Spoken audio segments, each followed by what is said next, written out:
What you just saw is not yoga. Anyone can perform difficult asanas with enough practice, but is that what yoga is truly about? Everywhere, from gurus to beginners, we hear that yoga keeps you fit and promises longevity. But is that really the case? Let's explore a few real-life examples. Without meaning any offense or criticism to anyone, here are some things to think about.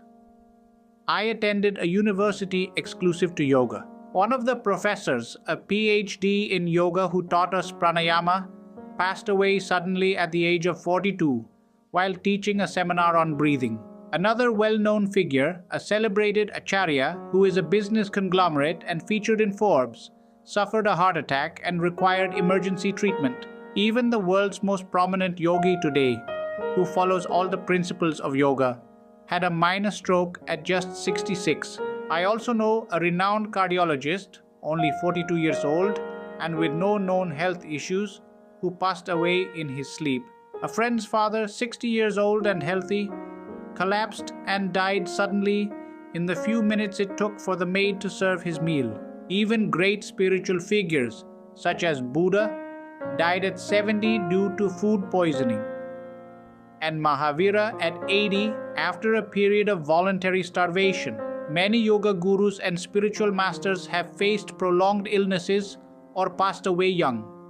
Ramana Maharishi and Ramakrishna Paramhansa both succumbed to cancer, despite their exalted status in the spiritual world.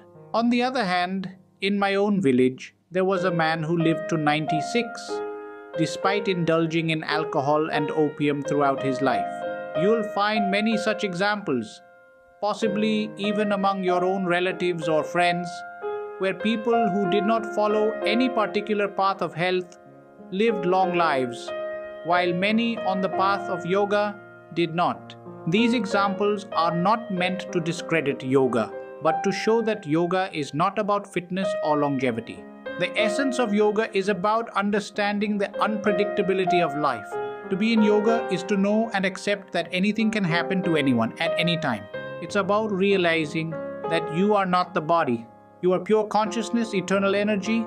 Yoga is not about fearing death or clinging to physical well-being. Yoga is the state of being, not becoming.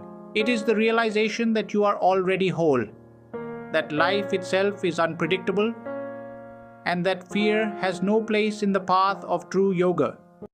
In today's world, it's easy to get caught up in popular narratives, even when deep down, we know there is more to the story.